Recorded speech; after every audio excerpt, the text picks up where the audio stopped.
Okay, what's up YouTube? Mantis Garage here.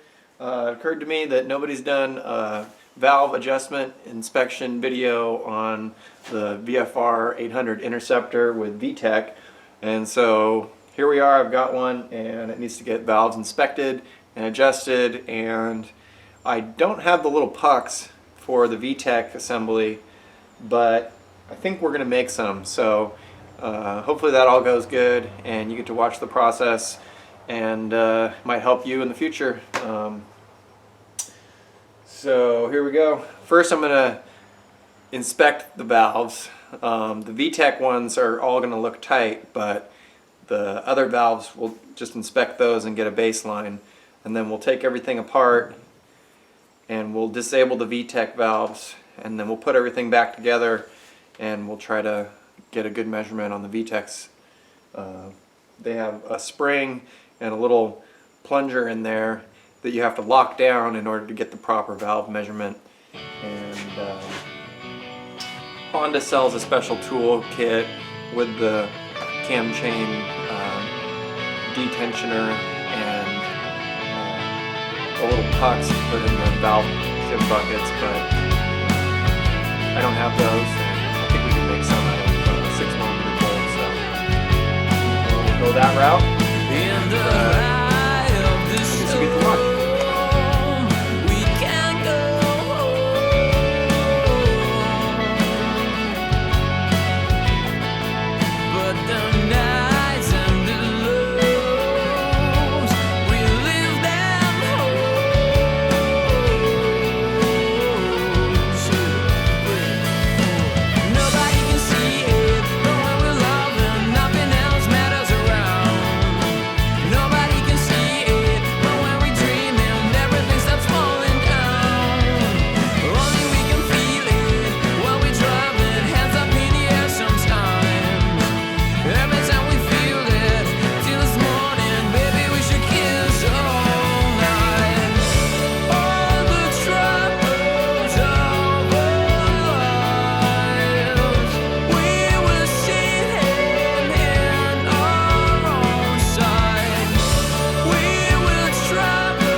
So when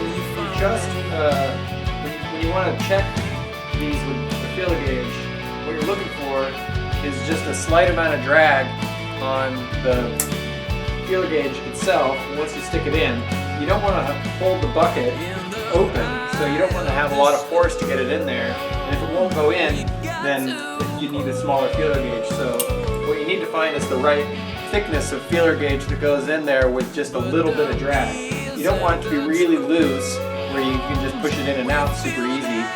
You just want to have just a hair of drag. So right here, if the feeler gauge is a little bit bent, it just slides right in there and it doesn't kink it, it just kind of pushes it in there, so there's a little bit of friction on it. And that's a 0.20. So that's with inspect for the intake. And you have the intake camshaft here, and you have the exhaust camshaft here. And you got one cylinder and another cylinder here. Actually, this is the number 1 cylinder and this is the number 4. And, sorry, number 3. Number 1, number 3, number 2, number 4. And so what I do is I roll it around. On the other side there's an inspection hole, and you can turn the crankshaft and get your cylinder to top dead center and then check it. And there's 2 cam lobes, one here and one here, and there's 4 valves per cylinder, so you got 2 valves to check intake and 2 valves to check exhaust for each cylinder, and go all the way around.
Okay, so pardon the mess on my workbench, but here we have the Vtec bucket.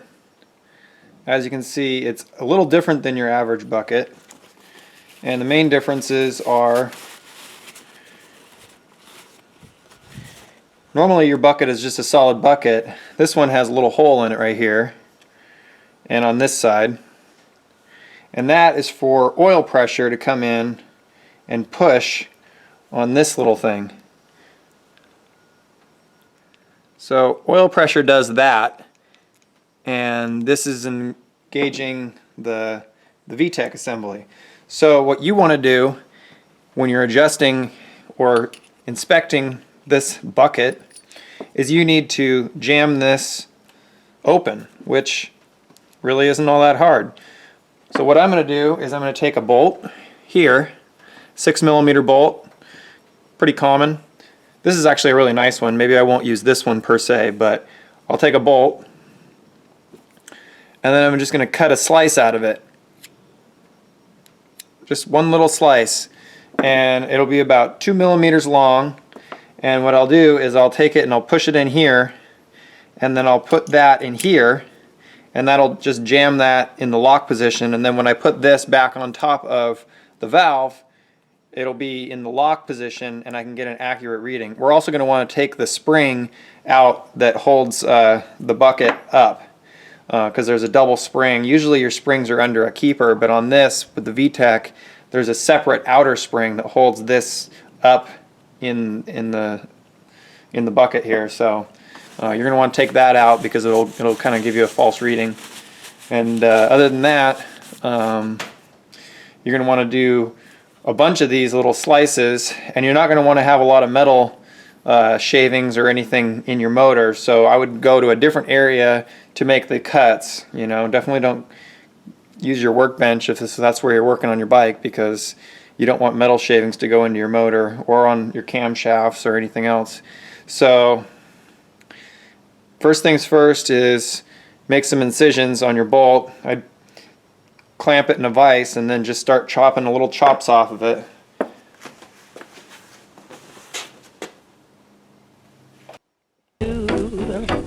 What I do, what I do, da da do, da da do.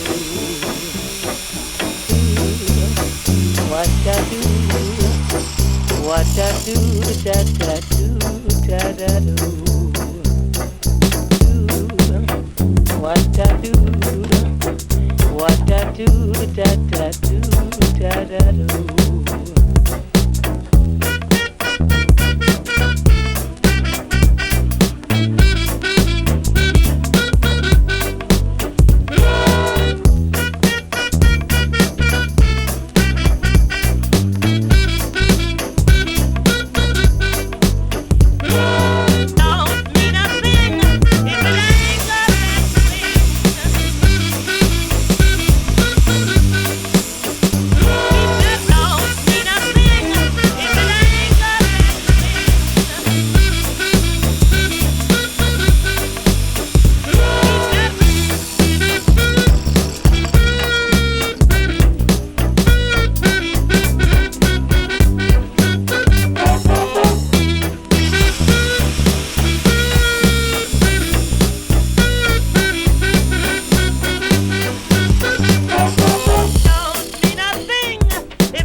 They weren't very hard to make. I did it in about 5 minutes. But I'm not done yet. Take them over and get them all sanded. They don't have any burrs or anything on them. They are still kind of hot.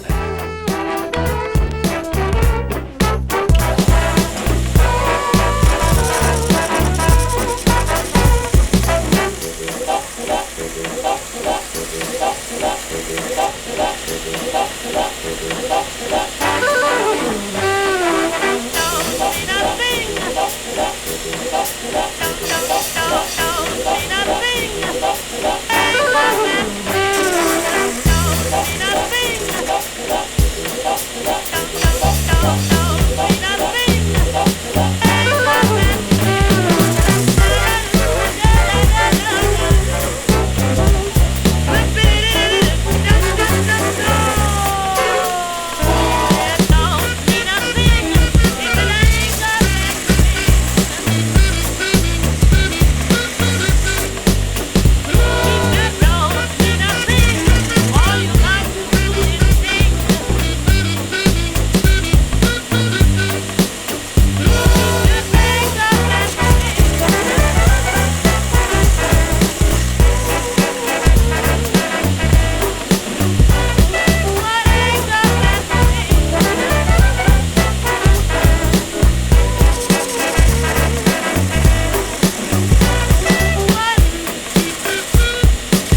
Okay, so what we're gonna do is get the inner little bobbin thing out, and I already showed you the operation of that, the plunger. And then you take your little disc, push it into the plunger, and then you slide your bucket over the top. And now, I don't know if you can see that.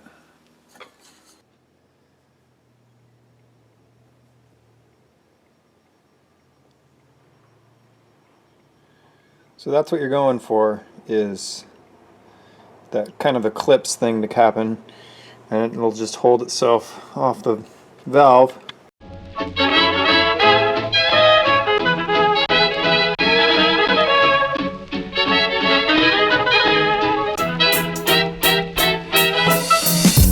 If they show love, I'ma show it back. If the catch is too small, I'ma throw it back. I've done a lot, but I ain't got a lot to show for that. Alright, yeah, let's do that again.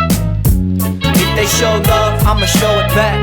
If the catch is too small, I'ma throw it back. I've done a lot, but I ain't got a lot to show for that. Alright, yeah, let's get into it. A lot of things have happened since we last spoke, like smash hopes, half empty, now this glass is broke. And I'm the captain of this crash boat, so when it's time to sink and swim, I always choose to do the back float. I know that not a lot of humans are as sharp as I am. My modesty's my greatest quality, it's not, I'm lying. I know I'm only just alright with this art of rhyming. No, I'm not applying myself, in fact I'm hardly trying. But just imagine what would happen if I stuck to rapping, man. I'd probably have a helicopter and a couple mansions with some guard dogs and a bunch of fans they love attacking. Probably not, but it's fun to imagine. Hey yo, I can't complain at where I'm at, I'm just happy to be here. I'd be ecstatic if we happen to have a repeat here. Thanks to ProleteR, I'm rapping the heaters while passing the reefer, man, that's what I call having a breather. Okay, so now that I have my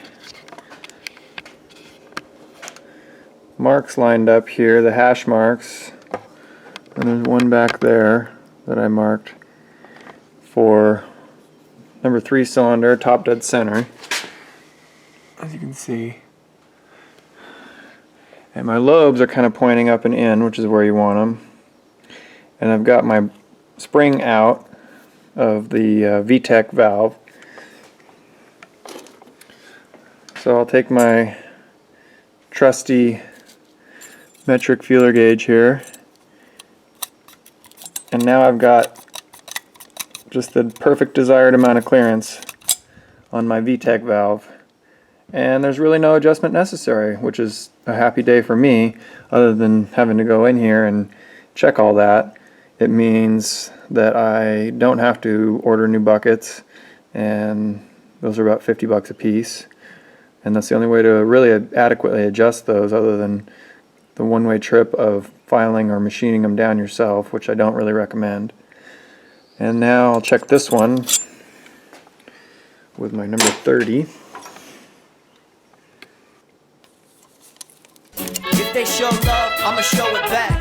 If the catch is too small, I'ma throw it back. I've done Just what we wanted. but I ain't got a lot to show for that. I've done a lot, but I Okay, ain't got so now since I know my valve adjustments are not necessary on this head, I'm going to line my little marks up here, back where they were, and take my little screwdriver tool that I made, and my vice grips, and unload the cam chain tensioner again, and then I'll go back through the same steps that I just did, unbolting the saddles, and taking the cams back out, replacing my springs here, and taking the little shims out of the Vtec buckets, and then I'll go to the front cylinder and do everything all over again, and hopefully there won't be any real big adjustments necessary. I have to fear greediness and steer clear from that media hype and devious types. I'm booking my Expedia flights immediately. That's right, I'm leaving tonight to find some peace on the beaches where I'm needing to write. So fly me to France, I think it's time my life is enhanced. Teach me all about fashion, let's go buy me some pants. There might be a chance that I finally find some romance with the fly little mommy who invites me to dance. Come on. So if she shows love, I'ma show it back. But if that catch is too small, I'ma throw it back. I've done a lot, but I ain't got a lot to show for that. I've done a lot, but I ain't got a lot to show for that. So if they show love, I'ma show it back. If the catch is too small, I'ma throw it back. I've done a lot, but I ain't got a lot to show for that. Don't forget the orientation of this little bobbin with the pin sticking out is really important. You gotta get the pin up into the bucket.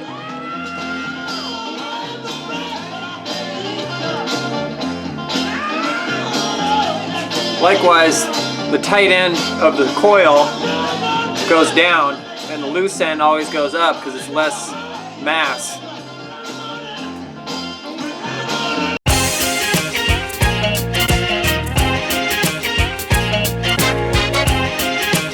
Guess who's back?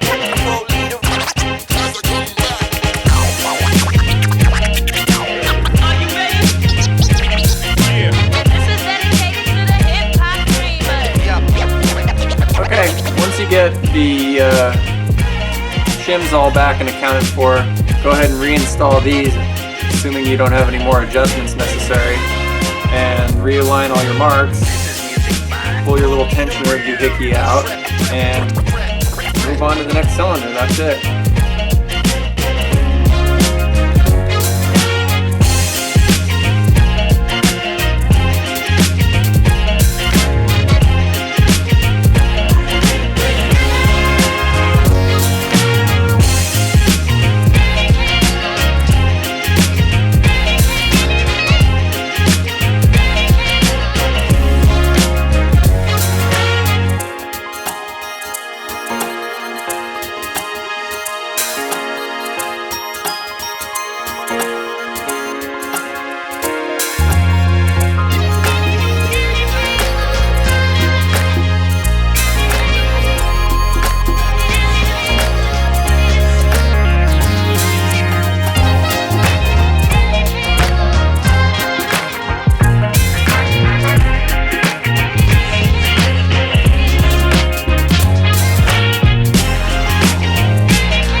I'm sure I made it look really easy, but it's actually, you know, it's all just shims and bolts and nuts.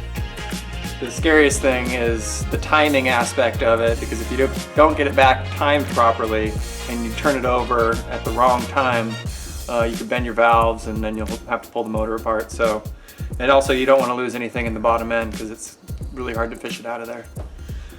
So take care.